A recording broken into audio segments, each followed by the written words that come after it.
Hey there, glad to be back with you. Today I'm reacting to a Dave Ramsey video. This is a clip from the Ramsey Show, popular radio show. Dave has been in the financial industry for a long time, has a huge following, and he was a TV show host for several years on Fox Business as well. And the clip that we're going to react to is all about when do you hire a financial advisor? Should you hire a financial advisor? I find this particularly interesting.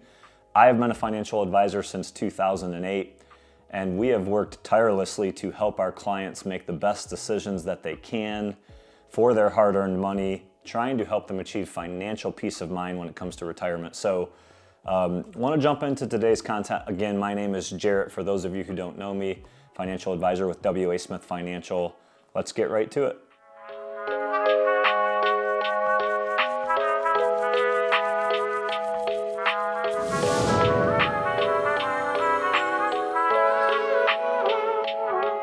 All right, let's go ahead and check this video out. Amit is with us in Buffalo, New York. Hey, Amit, what's up? Hi, Dave. Thank you for taking my call. Sure.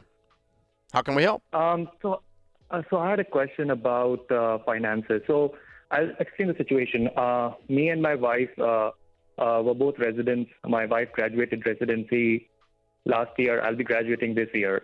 So during our residency, we had whatever money we were able to save. We invested it. It was a small amount of money, so I was okay doing it. But with my wife getting a new job and me graduating and soon to get a new job, the amount of salary we have, I find it difficult handling that much amount of money. So my question was, like, when should I get a financial advisor? Because I have talked to a few people. All right, so I'll stop there just to kind of repeat the question. So it sounds like husband and wife, both in medical school, both coming out of medical school. While they were in school, as many of you know, if you know any doctors and the amount of money and the time, they didn't have a lot of money. Well, now that they both have completed residency and they've gotten jobs, their salaries have exploded. So it sounds to me like the amount of money that they are now making is making him uncomfortable in managing his own dollars and managing the investment decisions, which is what he was doing before. So totally understand, big change of life, big change of dollars coming in, probably a little scary for him. And he's asking, when should we hire a financial advisor? But I'm not able to trust them. But at the same time, I'm afraid handling that much amount of money, which I have never seen in my life. Good for you. You're being very wise on a whole lot of fronts. So here's what the mistake that that a lot of people fall into, and it sounds like you're starting to, and it'll solve both of your problems. Sometimes people want a financial advisor in their head. That means they have to take over and run their life, and we have to trust them.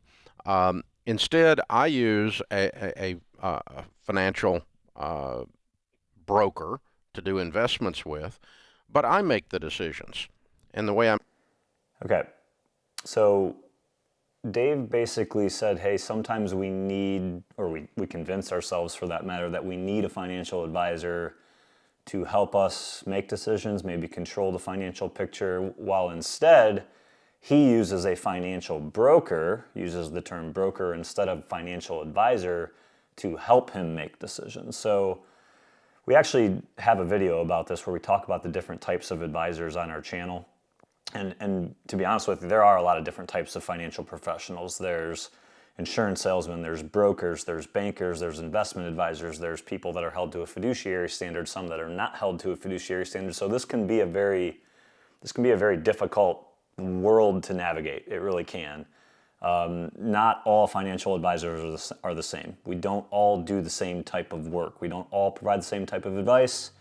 We don't all get paid the same way. So there can be a lot of hesitancy when it comes into this question that their caller has of, hey, should I hire an advisor? I don't know what I don't know. I think it's worth some time to do some research. But one thing I want to mention is that he says, I have a financial broker so that they can help me make the decisions. Well, I've met enough people in my career where, yeah, they want to be educated and they want to have their hands on the steering wheel, but they're just not comfortable making the decisions and they don't actually want to spend some time fully educating themselves. And I've met a handful of people throughout my career where they want to be overly educated and they want to have a big part of the decision-making process. So it really depends on you. I'd say it depends on you. How involved do you actually want to be with this type of decision-making? And that will kind of steer you towards which type of advisor you might want to incorporate into your financial picture. The way I make the decisions is his job is to present options to me, ideas to me, and to teach me something I didn't know before. And so much like you've studied in your medical career to learn to be an expert in that, you won't have to study nearly as hard on money. It's not that complicated. But you're going to have to learn Not a that few complicated basic things from a good from a good investment broker or investment advisor. And they say they are advising you. They're not telling you. It's not a babysitter. You're not turning your money over to them and just hope it works out. They're saying this is advice. And with advice means you're going to learn a little bit. Okay, I don't understand that. And by the way, the rule is you don't work with a financial advisor that doesn't have the heart of a teacher. If they have the heart of a salesman, they're slimy, run. If you feel like you need to have a shower after you met with them, run. All right. So that's a pretty bold statement, but I agree with most of it, right? He gives you the advice of don't work with someone that doesn't have the heart of a teacher. I agree 100% with that. I don't care how much knowledge you have or how much knowledge you think you have. If I'm sitting across the table from you and you're asking me questions about your financial picture, you want advice, recommendations from me, whether I think you understand it or not, I'm going to educate you about it because you need to understand what it is that you're getting yourself into, even with the simplest of decisions.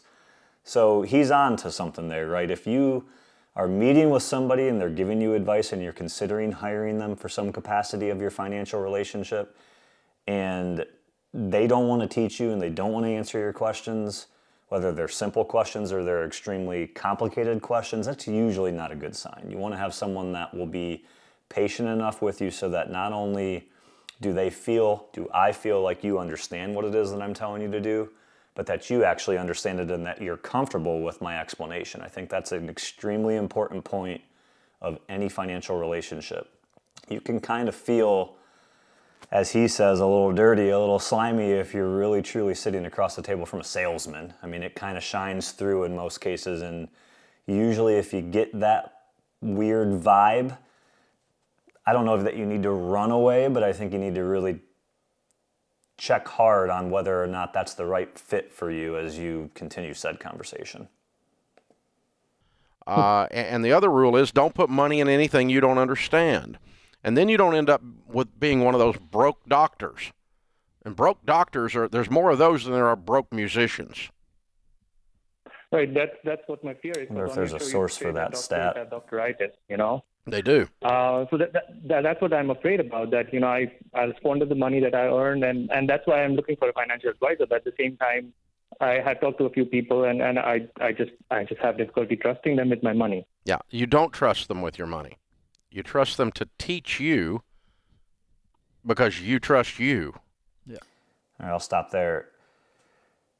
Again, trust is earned. I've always believed that. And any part of any good financial relationship, client and advisor relationship, trust has to be there. You are not going to be comfortable working with anyone that you are paying any kind of fee to if you don't trust them. Now, if you're working with someone for the first time, then trust must be earned. And that is kind of difficult if you're looking for someone to take over your financial picture and you want to trust them. It's not necessarily all that easy to do right out of the gates. I mean, you have to have a little bit of a leap of faith there. But I think that there's a lot of questions that you could ask and there's a lot of things that you could go over. There's a lot of due diligence that you could do on your part where you could potentially gain some early trust. It might not all be there in the beginning, but for him to say you don't trust them, you trust you, that's kind of a difficult thing to say and to really back up, right? Trust has to be there in some way, shape, or form for you to be confident in the decision that you're making. and for you to actually hire someone for this type of job. Especially, we work with retirement-minded people, life savings.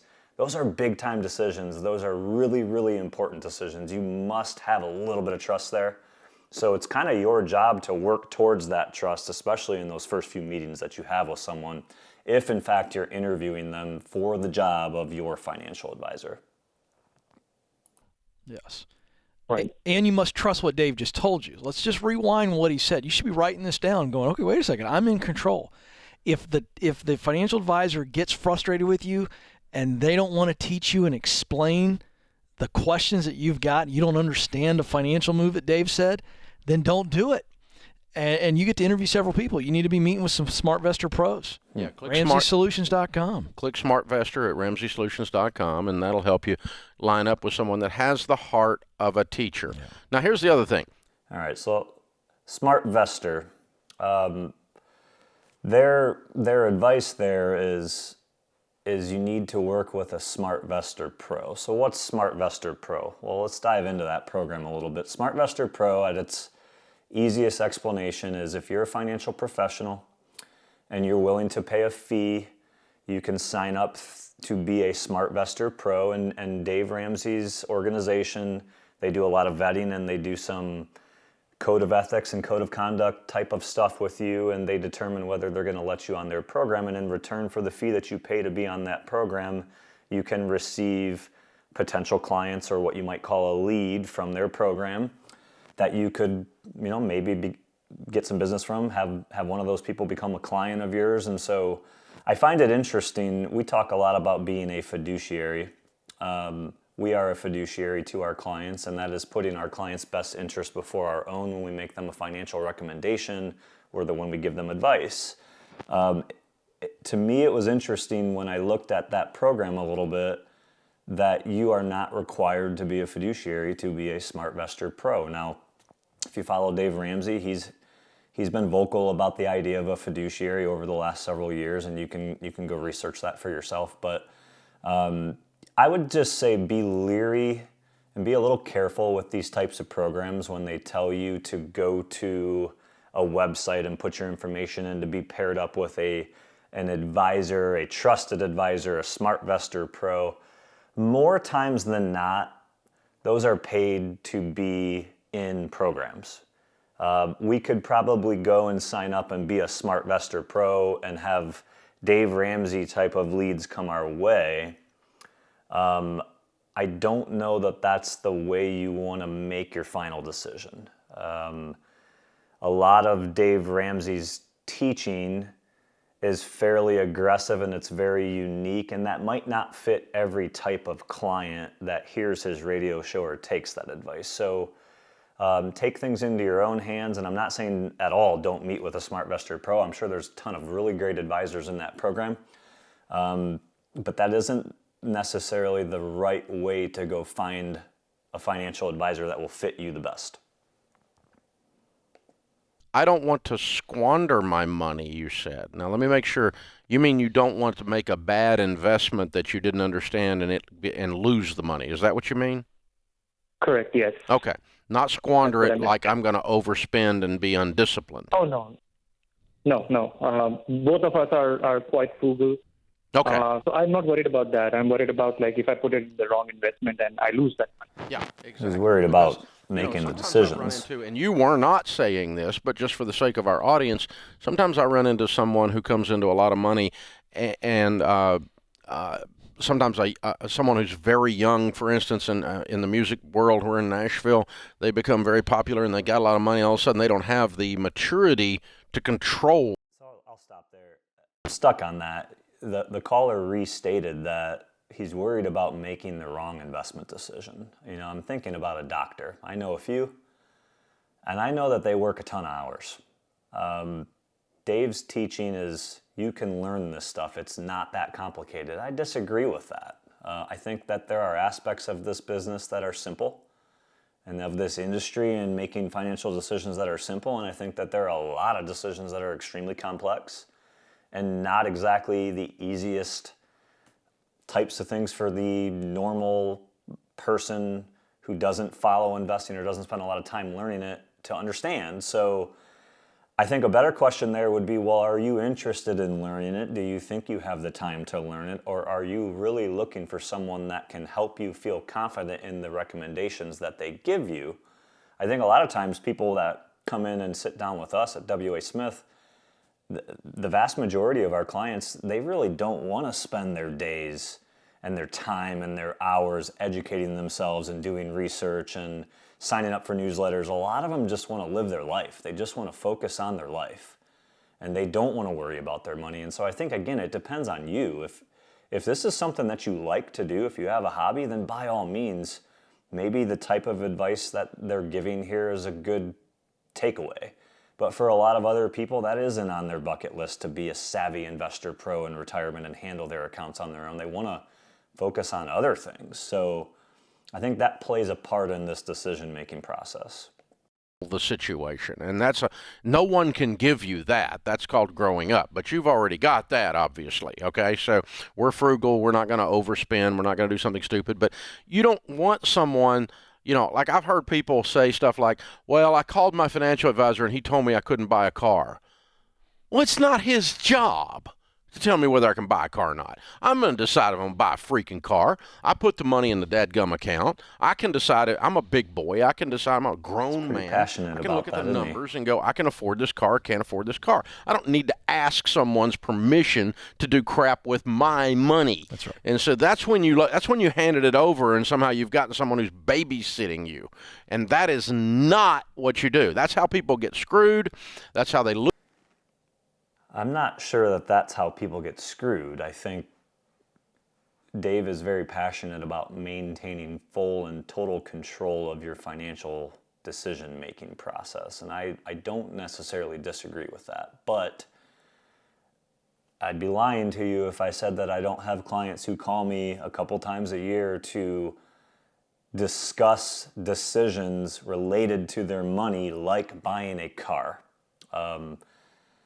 I've never had a client ask me if they have my permission to buy a car. It's never happened to me before, so I don't disagree with them there. But I do have a ton of people who will want to talk that process through.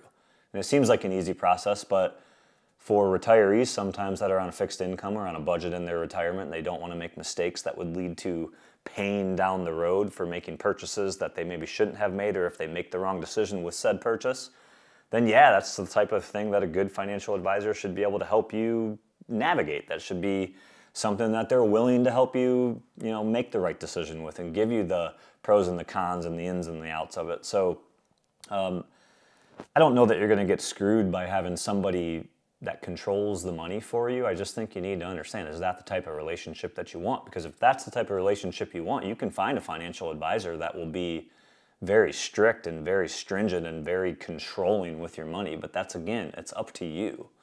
And I don't think that that's a bad thing necessarily either. I just think you got to be careful with, again, how are you finding the advisor that you're going to work with, and are they the right fit for you? And they make a lot of money and they end up with none. So here's the trick. Don't put money in something you don't understand. Don't work with anyone in the financial world. Real estate agents, insurance agents, investment brokers, estate planners, tax people. Don't work with anyone in the financial world that does not have the heart of a teacher. Yeah. My poor tax guy has to explain our infinitely complicated tax returns enough that I'm not just signing them because he put them in front of me. And that's the key. Dave still has the power, and you have the power. As a doctor, here would be the analogy.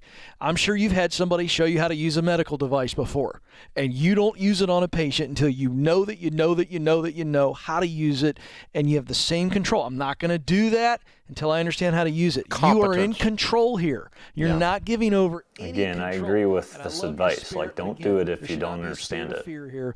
Go to RamseySolutions.com. Interview 3, 5, 7 SmartVestor Pros until you get a good feel, a good chemistry, and that they're willing to explain things to you. Because as Dave said, he doesn't sign on the tax form until he understands what he's signing. Yeah. So, Amit, you can just pile up the cash. That's true too.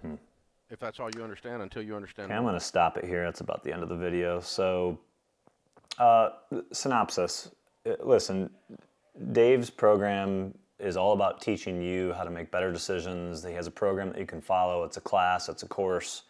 My takeaways were this: not all financial advisors are cut from the same cloth.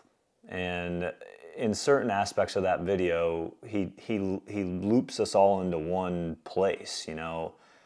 Unless you're a SmartVestor Pro, you're probably not giving the best advice. And maybe that's an assumption that I'm making that's incorrect. But nevertheless, I think you have to be cognizant of what you want out of your financial relationship, a lot of the advisory relationship, because different people want and seek different things out of that relationship.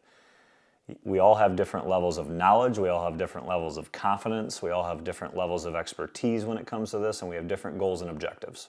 So there is no rule here that you can follow that will help each and every person who's different and unique find the right financial advisor through a system or through a website or a submission that you can fill out and send in, right? I think you have to understand that certain financial advisors will help you make decisions as long as they are willing to teach you, which is the one overwhelming point that I agreed with in this video. Is the heart of a teacher is a perfect rule to follow. If they're not going to teach you and help you understand, and you can't walk away from the decision that you're being asked to make and have full confidence and understanding of it, then you're probably not in a very good place to make a decision yet. Doesn't mean you won't get there, but I think you need to ask more questions. I think you need to slow the process down. And also, to think that you aren't allowed to trust a financial advisor is just silly to me.